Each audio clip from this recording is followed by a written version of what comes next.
ഓം നമോ നാരായണായ. ശ്രീമദ് നാരായണീയം ദശകം 29 ശ്ലോകം 5.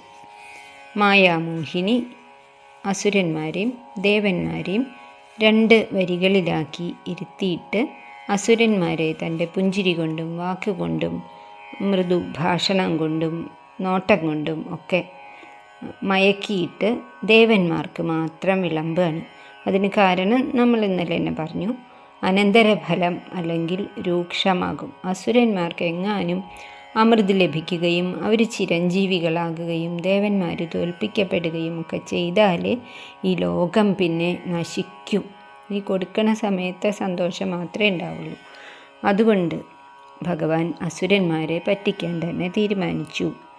അങ്ങനെ അസുരന്മാർ കരുതി, ഇവൾ നമ്മളുടെ പ്രണയിനിയല്ലേ, നമ്മൾ സമ്മതിച്ചതല്ലേ, അവൾ എന്തു ചെയ്താലും നമുക്കൊരു വിഷമവും ഇല്ലയെന്ന്.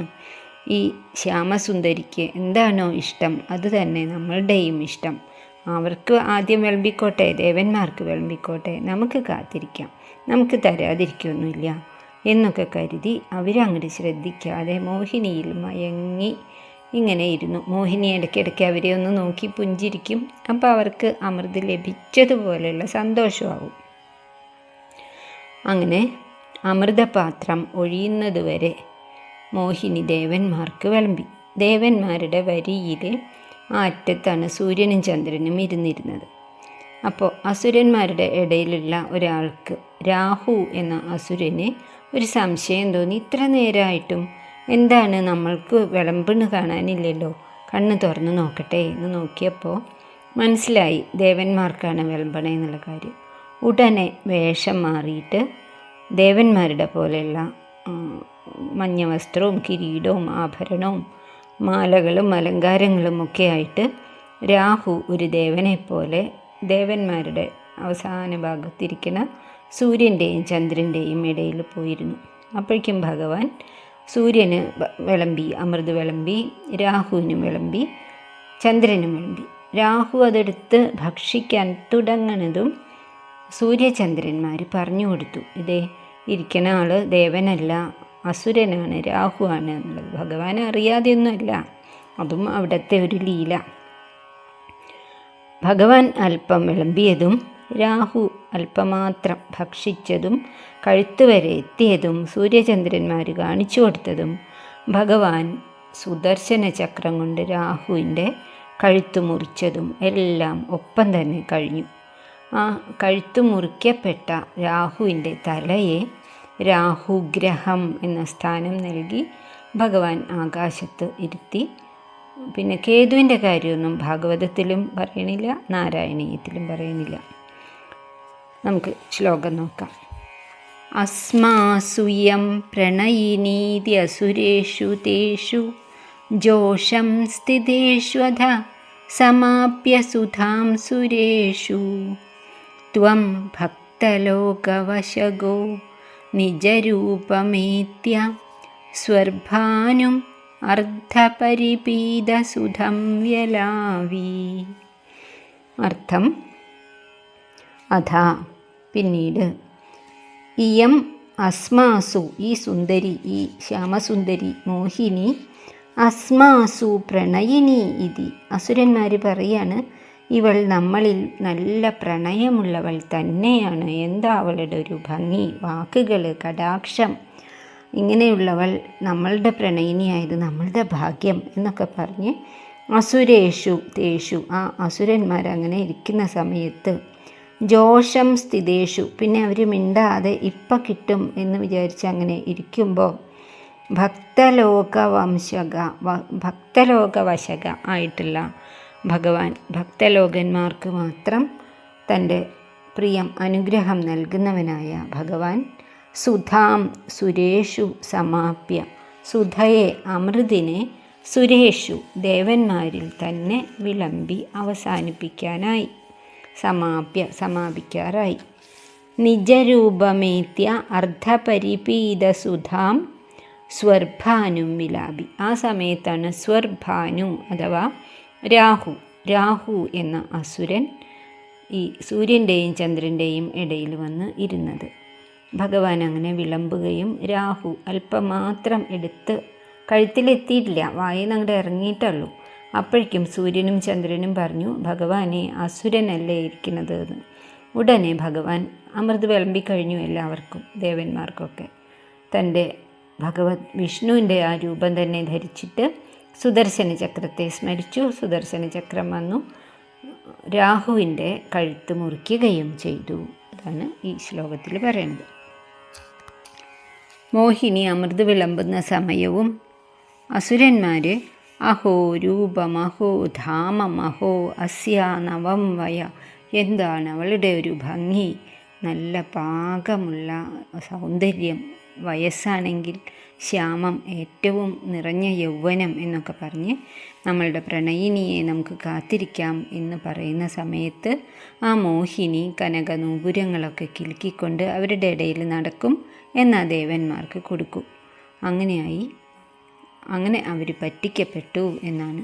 നമ്മളുടെ സാധാരണ ജീവിതത്തിൻ്റെ കാര്യത്തിലേക്ക് ഈ കഥ കൊണ്ടുവരികയാണെങ്കിൽ നമ്മളൊക്കെ ഈ ലോകത്തിൽ വസിക്കുന്ന ആളുകളൊക്കെ ഇന്ദ്രിയങ്ങൾ ആകർഷിക്കുന്ന വസ്തുക്കളുടെ മായാജാലത്തിൽ കുടുങ്ങുന്നു.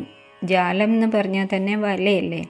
മായയാകുന്ന ഇന്ദ്രിയ ആകർഷകങ്ങളാകുന്ന വസ്തുക്കളുടെ പിന്നാലെ പോയാൽ വലയിലകപ്പെടും, പിന്നെ സ്വയം നശിക്കേ വഴിയുള്ളൂ. ബുദ്ധിയുള്ളവരാകട്ടെ അങ്ങനെ അതിൽ നിന്നും പുറത്ത് കിടക്കും. മായാജാലത്തിൽ അവർ പെടില്ല. താൻ ആരാണ് എന്ന് രമണ മഹർഷി എപ്പോഴും പറയണത് പോലെ ഞാൻ ആര് എന്ന് ചിന്തിക്കൂ. അങ്ങനെ ചിന്തിച്ച് അവർക്ക് നമ്മൾ ഭഗവാന്റെ അംശമാണ് എന്നുള്ളത് മനസ്സിലായി ഭക്തിയോടെ വിശ്വാസത്തോടെ അവർ ജീവിക്കുന്നു. അവർക്ക് അമൃതിന് തുല്യമായ ആനന്ദം ലഭിക്കുകയും ചെയ്യും. ഭാഗവതത്തിൽ പറയുന്നുണ്ട്, അസുരന്മാർക്ക് സുധ നൽകിയാൽ വിഷസർപ്പത്തിന് വിരുന്നു കൊടുക്കണ പോലെയാകും. അവർക്ക് യാതൊരു ബുദ്ധിയില്ല, വീണ്ടും വിചാരമൊന്നുമില്ല, കൊടുക്കണ കയ്യിൽ തന്നെ കൊത്തും, വധിക്കും. അതുകൊണ്ടാണ് ഭഗവാൻ ഇത് ദേവന്മാരുടെ ജരാനര ഇല്ലാതാക്കാനായിട്ടാണ് അധ്വാനിച്ചതും ലഭിച്ചതുമൊക്കെ. അവർ അസുരന്മാരും പണിയെടുത്തു, ശരി തന്നെയാണ്. എപ്പോഴും അങ്ങനെ ന്യായം ചെയ്യാൻ ന്യായബുദ്ധിയുള്ളവരോടെ പറ്റുള്ളൂ. അസുരന്മാരങ്ങനെയല്ലല്ലോ. പരമശിവൻ വരം കൊടുത്ത ഭസ്മാസുരൻ എന്താ ചെയ്ത്? ഭഗവാനെ തന്നെ, മഹേശ്വരനെ തന്നെ വധിക്കാൻ ഒരുമ്പെട്ടില്ലേ. വീണ്ടും അവിടെ രക്ഷയ്ക്കായിട്ട് വിഷ്ണു എത്തേണ്ടി വന്നു. അങ്ങനെ അതുകൊണ്ടാണ് അങ്ങനെ ചെയ്തത് എന്ന് പറയാണ്.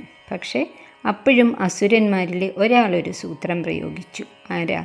രാഹു. അപ്പോൾ രാഹു അവിടെ വന്നിരുന്നത് നല്ല പ്രകാശമുള്ള സൂര്യൻ്റെ അടുത്താണ്, സൂര്യൻ്റെയും ചന്ദ്രൻ്റെയും ഇടയിലായിട്ടാണ്. ഭഗവാൻ വിളമ്പിയതും സൂര്യൻ പറഞ്ഞു കൊടുത്തു, ഇതാ സൂര്യനും ചന്ദ്രനും പുരിക ചലനം കൊണ്ട് കാണിച്ചു കൊടുത്തു എന്നാണ്. ഉടനെ ഭഗവാൻ സുദർശന ചക്രത്താൽ രാഹുവിൻ്റെ തല മുറിച്ചു. അമൃതം ഉള്ളിലുള്ളതുകൊണ്ട് അതിന് ജീവൻ നഷ്ടപ്പെട്ടില്ല.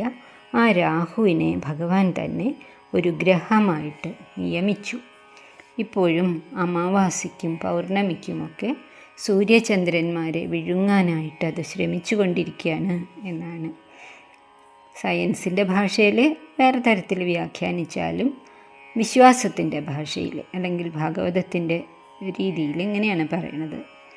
കാലം, ദേശം, അവസ്ഥ, ആരോഗ്യം, സമ്പത്ത് എല്ലാം തികഞ്ഞിട്ടുണ്ടെങ്കിലും ഈശ്വരാനുഗ്രഹം കൂടി വേണം, അപ്പോഴേ കാര്യങ്ങളൊക്കെ സഫലമാകുള്ളൂ എന്നാണ്. അസ്മാസു ഇയം പ്രണയിനി, ഇവൾ നമ്മളുടെ, അസ്മാകം അസ്മാസു എന്നൊക്കെ പറഞ്ഞാൽ നമ്മളിൽ ഇവൾ, ഈ മോഹിനി പ്രണയിനി തന്നെയാണ് ഇതി എന്ന് കരുതിയിട്ട് അസുരേഷു തേഷു ജോഷം സ്ഥിതേ, അസുരന്മാരെല്ലാവരും ജോഷം സ്ഥിതി എന്ന് പറഞ്ഞാൽ നിശബ്ദരായിട്ട് ഒരു വഴക്കിനും വക്കാണത്തിനൊന്നും പോവാതെ മിണ്ടാതെ ഇരുന്നു. അഥാ സമാപ്യ സുധാം സുരേഷു, അപ്പോൾ ആ സമയത്ത് ദേവന്മാർക്ക് മാത്രം വിളമ്പി സുധാം സമാപ്യ, അമൃത് കഴിയാറായി. ത്വം ഭക്തലോകവശകോ, അതാണ് കാരണം ഭഗവാൻ അങ്ങനെ ചെയ്യാൻ. ഭക്തന്മാർക്ക് അധീനനാണ് ഭഗവാൻ. ദേവന്മാരാണ് ഭക്തന്മാർ, അസുരന്മാർ ഭഗവാനെ അംഗീകരിക്കുന്നതേയില്ല. ഞങ്ങൾ തന്നെയാണ് ശക്തി, ഞങ്ങളുടെ ശക്തിയാണ് ഏറ്റവും വലിയ ദൈവം എന്നൊക്കെ വിചാരിച്ചിരിക്കുന്ന അവർക്ക് മാത്രം കൊടുത്തില്ല. ആ സമയത്ത് സ്വർഭാനു രാഹു എന്ന അസുരൻ ഇടയിൽ വന്നിരിക്കുകയും അർദ്ധപരിപീതസുതം അല്പം മാത്രം കുടിച്ച ആ അമൃത് തലയെ എന്നെന്നും ജീവനുള്ളതാക്കി തീർത്തു. ആ സമയത്ത് ഭഗവാൻ നിജരൂപമേദ്യ തൻ്റെ മഹാവിഷ്ണുവിൻ്റെ രൂപം ധരിക്കുകയും സുദർശന ചക്രത്തെ സ്മരിക്കുകയും വ്യലാവി അദ്ദേഹത്തിനെ അറുത്ത് കളയുകയും ചെയ്തു എന്നാണ്. രാഹുവിൻ്റെ തല മുറിക്കുകയും ചെയ്തു. അമൃത് അല്പമെങ്കിലും അകത്ത് കടന്നതുകൊണ്ട് രാഹു മരിച്ചില്ല, ഗ്രഹമായി നിന്നു.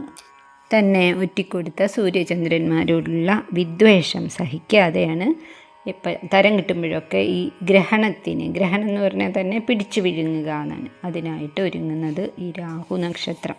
കേതുവിൻ്റെ കാര്യം അത്ര പറഞ്ഞിട്ടില്ല. ചില ആചാര്യന്മാർ പറയാറുണ്ട് ജീവൻ നഷ്ടപ്പെട്ട ഉടലാണ് കേതു ഗ്രഹമായി മാറിയത് എന്ന്. അസ്മാസ്വിയം പ്രണയിനീദ്യ സുരേഷു തേഷു ജോഷം സ്ഥിതേഷ്വധ സമാപ്യ സുധ